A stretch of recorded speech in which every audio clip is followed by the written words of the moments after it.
Hello and welcome to episode 8 of Sensei'S on the akhi&saltfish digital network. You're joined by me, Kahvan. Unfortunately, Rachel can't be here today, but listen, I want us to all get together and send him some love. So make sure you DM him on Instagram, it's @RachelCare, and just send him some love and say you're listening to the Sensei'S and you're thinking of him, because it's always good to let him know that we're all a community, we're all the Sensei'S. We're not armchair experts, we're not couch coaches, we are the Sensei'S, and this is the akhi&saltfish digital network. So thanks for joining me. Also, talking of DMing and getting in contact, if you are listening to this, just let us know. Jump in our DMs at Sensei'S or at akhi&saltfish on Instagram or Twitter and let us know you're tuning in. Or if you're old fashioned, send us an email to akhiandsaltfish@gmail.com and let us know you're tuning in. It's really important and good for us to know who is listening. So, UFC 275. Oh my God. Okay, the card, if you heard our preview, it was a card we anticipated, a 1-round fight between Glover and Jiri. We didn't get that. We got almost a 5-round war. We anticipated Zhang Weili to win in a pretty similar fashion to her first fight with Joanna. We didn't get that similar fashion. Zhang Weili did get the win. We anticipated Valentina Shevchenko to have a ordinary, run-of-the-mill, business as usual title defense, and we got way more than that. We got so much more than that. We got a back and forth and a very, very tight decision for Valentina. A one that I think she did win, but a tight one all the same. And talking to the fighters we didn't know, we got mixed bags in our results, but I'll go through those in a second. Over in the boxing world, we had a boxer show. We're not really going to reference boxer too much. Richard Riakwa won. Be nice to see him step up the levels right now. Who else won on boxer? Chris Congo beat Sebastian Formella. So he beat him by points. So similar fashion to the way Conor Benn beat him. So there's not really any clamouring for the Conor Benn versus Chris Congo fight. Obviously, they're on different stations as well. So the likelihood of that fight happening is probably even less now. What else did we see at the weekend? We saw, of course, Daniel Dubois become the WBA regular world heavyweight champion after defeating Trevor Bryan in 4 rounds in Miami on a Don King show. So we'll talk a little bit about Don King in a second as well. So it was a wild weekend, and I'm not going to lie, I'm feeling the effects of it. I'm very tired. I was up at 4:20 a.m. and went to sleep about 7 o'clock. Really full of adrenaline after watching that 5-round war between Jiri and Glover. So let's get to UFC 275 and talk about some of our reflections. Listen, we will start with the fights that we predicted first. So Jack Della Maddalena did defeat Ramazan Emeev. Now, the younger man won on that night. I thought he would win. Rachel went for Ramazan. That's a 1-0 for me. He won by TKO KO in round 1. So a pretty decent performance for him. Welterweight division. He's not ranked yet. Look, who knows? Who cares? He is... How old is he? Can we find his age? Let's have a look at his age. Can't find his age. 25. He's 25. Oh man, he's a young man. He's a young man. So he's got plenty of years ahead of him. We're talking about the welterweight division actually. Let's Leon Edwards versus Kamaru Usman is taking place on August 20th. So our man, the British Leon Edwards, is going to fight the Leon Rocky Edwards is going to fight Kamaru, the Nigerian Nightmare Usman. And we may have another British champion. Let's hope so. Good luck to Leon. If we're being honest, making predictions this far out, I don't think Leon gets it done, but it will be amazing to see him get it done. Rachel and I actually went to Birmingham one time to watch a live Michael Bisping show, an evening with Michael Bisping, if you will, or Tales from the Octagon as it's called. And it was in Birmingham, and Leon Edwards was present, and he didn't really get that much of a reception, you know. So as much as I'm rooting for a British champion, I'm not sure many other people feel the same way. Mark Goddard, the referee who actually refereed the main event, last night. He got a markedly better reception than Leon Edwards, which is a bit sad, given that one is an active fighter and one's a referee. But yeah, who knows? Who knows? Maybe that was just a tough crowd for Leon, but I hope he does get the support he deserves as a top-tier UFC fighter, and hopefully is a British champion in the next few months. So let's see. We didn't predict the next fight for some reason, but Andre Fialho, I think that's how you pronounce it, was defeated by Jake Matthews by a round 2 KO TKO. But we didn't predict that one, so I can't really speak about that one. I didn't watch it either. I woke up and I saw Joanna and Jacek had just announced her retirement, so I already knew the result of that fight. I didn't know how exactly it ended, but Zhang Weili, oh my God, I watched it this morning, and Zhang Weili, Jesus, man, that girl is strong. Super, super strong, super athletic, just pure game. Obviously, she got head kicked by Rose and cleaned out in round 1, but she doesn't seem whatsoever gun shy. And obviously, she's had a fight since then, but she seems sharp, she seems active, she seems on it. And yeah, she beat Joanna halfway through the second round by a spinning back fist straight to the neck, right in the artery.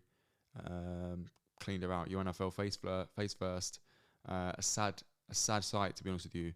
Like I said, we did say in the last show, Joanna is almost 35, which is pretty much shelf life of fighters. She's been fighting for the last 20 years. She has had her eye on other ventures for some time now. You could see it. Like I said, she got an enhancement. She's looking outside of the sporting world. This isn't just about sporting credits anymore. It's about profile building and business decisions. And she did what she had to do, and she's been doing that. And she's been building businesses, and she wants to continue doing that. She also said in the post-fight press conference, she wants to become the best manager she can be. So we're seeing that she wants to stay in MMA, which is really, really good. Look, when she announced her retirement, I actually got a little bit emotional, like a tiny bit emotional, because it was quite sad to see. Like, you could see all she knew about life was just coming to an end. She's been training more than half her life to be a fighter, and this is it. So it was a sad moment. But nevertheless, what a bloody career. Like, honestly, Joanna, she deserves all the props in the world. She put on so many great shows for us. The first fight of Joanna's I think I watched, and I remember getting invested into, was her versus Carolina. I can't remember her last name, but Carolina. She fought last weekend, I think, in the UFC, and also from Poland. And watching that battle between two Polish fighters in the UFC, one of them was a champion, the other one wanted to be a champion. It was a great narrative, and Joanna did what she had to do. And then I was watching her title reign, and then obviously I watched that fight between her and Rose for the first time, when she got chinned by the left hook. Amazing to watch her career. She seems so lucid, even after getting knocked out last night. Her speech to announce her retirement was clear. Good luck to her. Honestly, a fantastic amount of luck to her. What a career, Joanna Jędrzejczyk. Thank you. And obviously, Zhang, what happens next? She's now the #1 contender for the strawweight world titleship or world championship versus Carla Esparza. They're not going to give Rose the immediate rematch, because what the hell was that? I'm the best. Dead. So, yeah, it looks like Zhang Weili versus Carla Esparza for the title. I think Zhang gets it done. So, good luck to her. Brilliant, fantastic athlete and fantastic champion. And she did say for world peace at the end there. So, yeah, shout out Zhang Weili. The next fight, the one that I actually watched live there and then, I had a weird feeling. I saw the tail of the tape. Obviously, if you listen to the preview, I completely dismissed any chances of Talia Santos, who was 19-2 going in, 19-1 going in.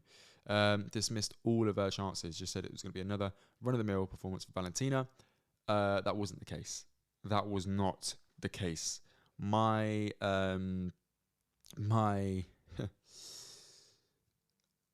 I got scared, okay? Valentina Shevchenko, 34 years old. Talia, 28, I think. I saw that and I thought, oh my God, this is it. Valentina's going to lose. So I put on the Sofa Sensei's Instagram and the akhi&saltfish Twitter, what if Valentina loses? Because I just had a weird feeling. Maybe this felt like a passing of the guard moment, you know?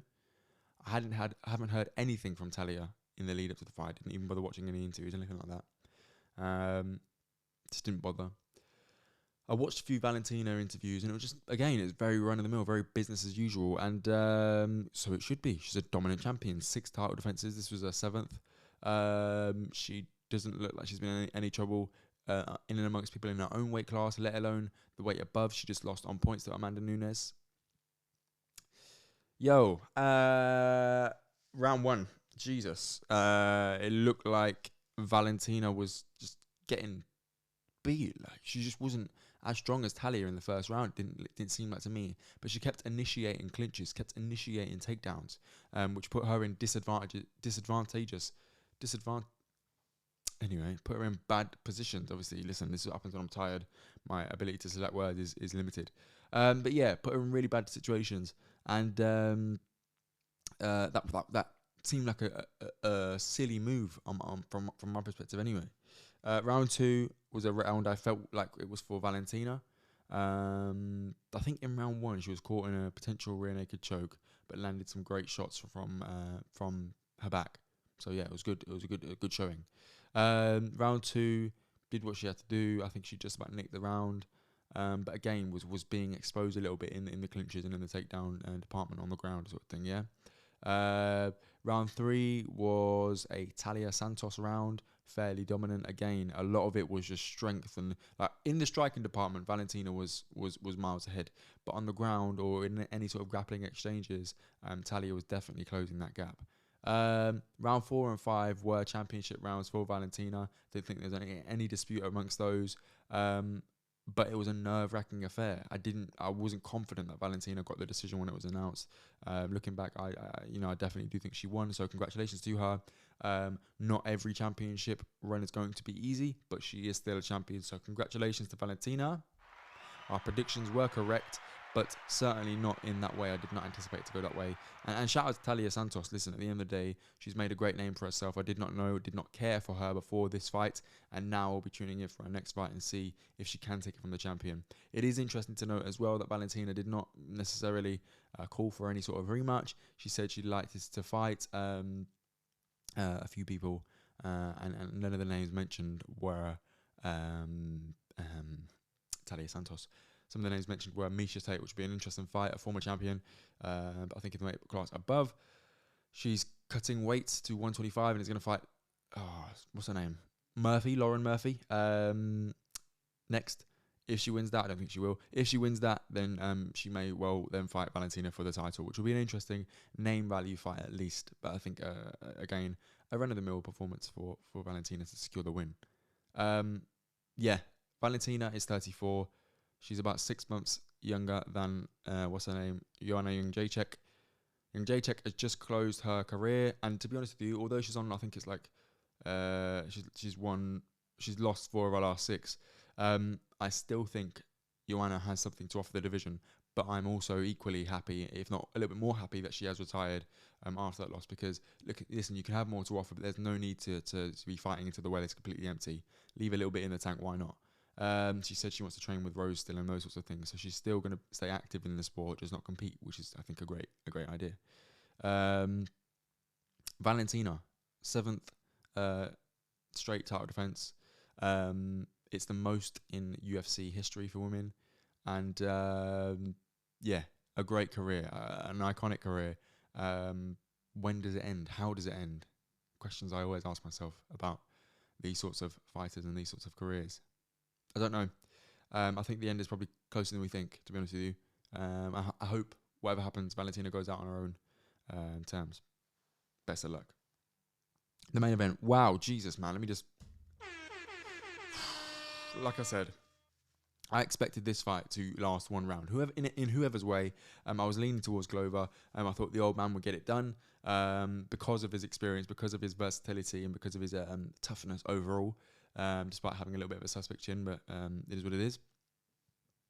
Listen, they both... Let me just go through my tweets in and amongst this fight, because if you're not following akhi&saltfish on Twitter, then please do, because we do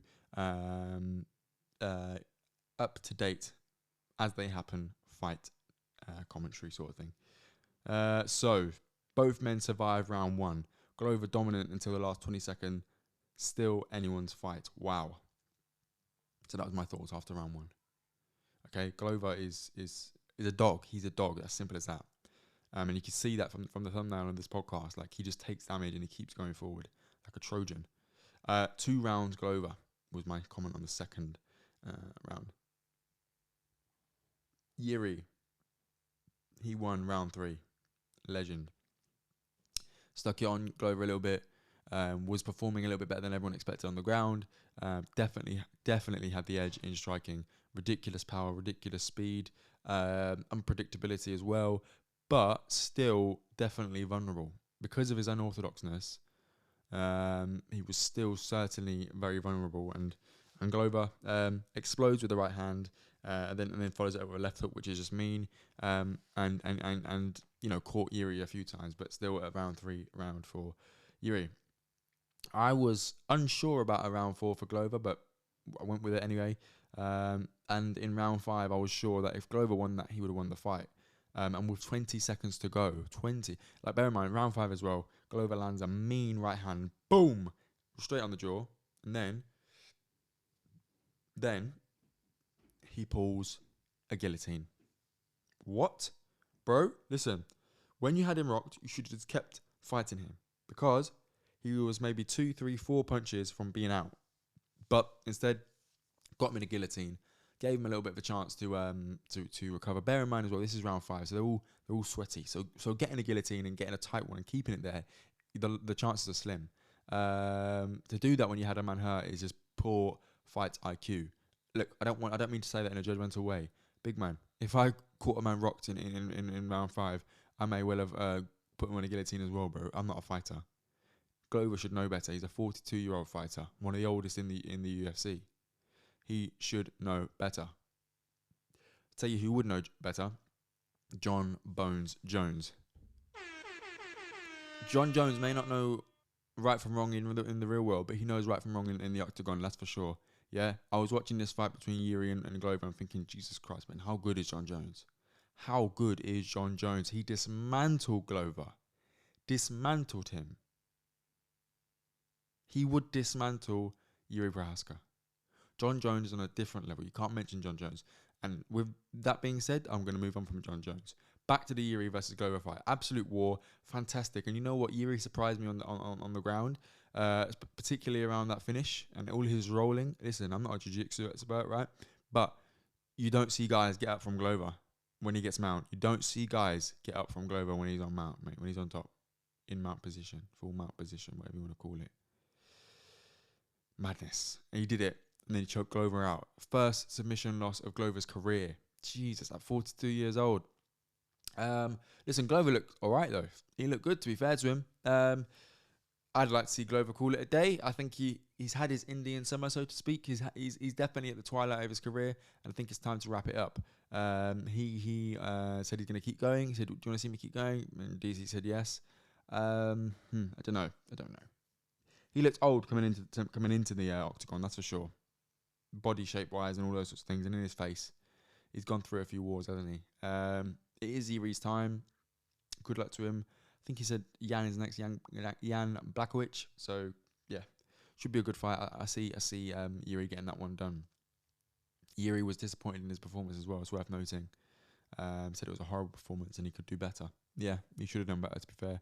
Like I said, I thought we'd done in round 1 and it wasn't. So yeah, but yeah, when you're up at 4 or 5 in the morning and this fight's on, it's hard to go to sleep at that point. So fantastic performance by both guys. They put on a show. And again, even thinking about Talia Santos, she damaged her orbital bone in round, I think the end of round 3. So round 4 and 5, like I said, were dominant for Valentina. And I was just questioning the toughness of this woman. Like, your eye is likely broken, your eye socket is likely broken, and you just keep going. You keep fighting. Like, this is mental. The level of toughness from these fighters is just insane. Glover at 42 to be in there having a war with a 28-year-old. Mental. But listen, congratulations to Jiri. He is ultimately the new undisputed light heavyweight champion of the world in the UFC. Fantastic achievement. Jon Jones. That's what I've got to say on that one. Moving over to the boxing world, I said I was going to mention Dubois. He won by knockout, as expected. I said it would take about 15 minutes. He did it in about 12. So fantastic job for Daniel there. Well done. Couple comments on it though, as always. This was a Don King production. Don King was doing way too many national anthems. Boxing needs to get rid of national anthems. It's boring, man. No one wants to hear. I was about to sing the American national anthem. No one wants to hear that, and no one wants to hear "God Save Our Gracious." You know what I mean? No one wants to hear any of that, man. Put the fight on. Learn from the UFC. Like I said, I woke up. I read that Joanna was retired. Next thing I know, Valentina's walking in the octagon, mate. It's simple. They move on. Dead all this national anthems and all that rubbish. It's boring. No one wants to hear it. Particularly not for a regular title. Come on, man. Let's have some context. This is just a regular title. It's not a super title. It's not even. It's barely a world title, guys. Let's put it in some context here. But yeah, Don King show, comical. Don King was the king in 1980s, 90s, maybe even 70s. I'm sure he promoted the Thriller in Manila and Rumble in the Jungle. There's a iconic fights. I'm actually debating getting some posters of those and putting them in the podcast studio. That's how iconic these fights are. But big man, in 2022, Don King put his fighter Trevor Bryant Jr. in a small ring with a power puncher. The ropes were yellow and blue to represent Ukraine. The studio, or wherever it is, the arena of the fight was flooded a few days earlier. It had about 500 people in there. You could hear people cough. You could hear people's conversations in the background. The production value was elementary, should we say? Yeah. But nevertheless, Daniel got a win. Okay. Clean, lovely little left hook. Short left hook at that.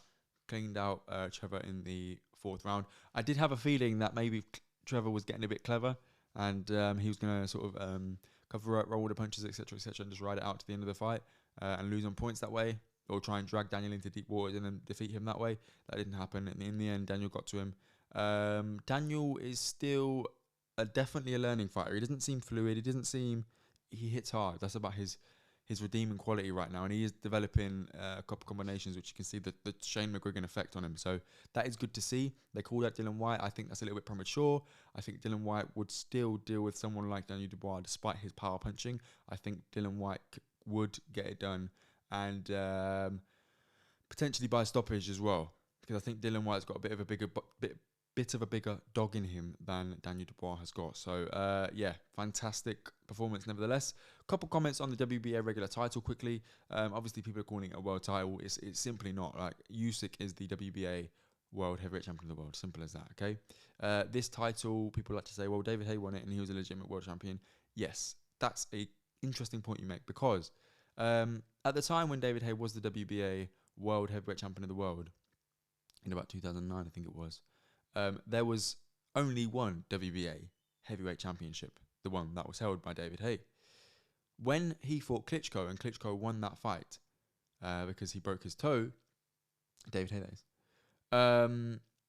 Klitschko was elevated to the WBA super heavyweight champion of the world. The WBA regular title then went on around the houses, so to speak, with people like Povetkin. Povetkin won the regular title. Manuel Char had the regular title hostage for a long, long time. I think Lucas Brown won it as well off, I can't remember. Who did he beat? What's his name? Who did Lucas Brown beat for the title again? His name escapes me. Let me, Lucas Brown world title. Let me just search that 1 second. Lucas Brown world title.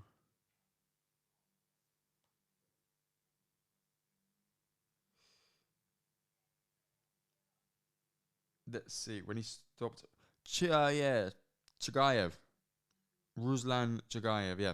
So he won the WBA regular world title when he beat Ruslan Chagayev.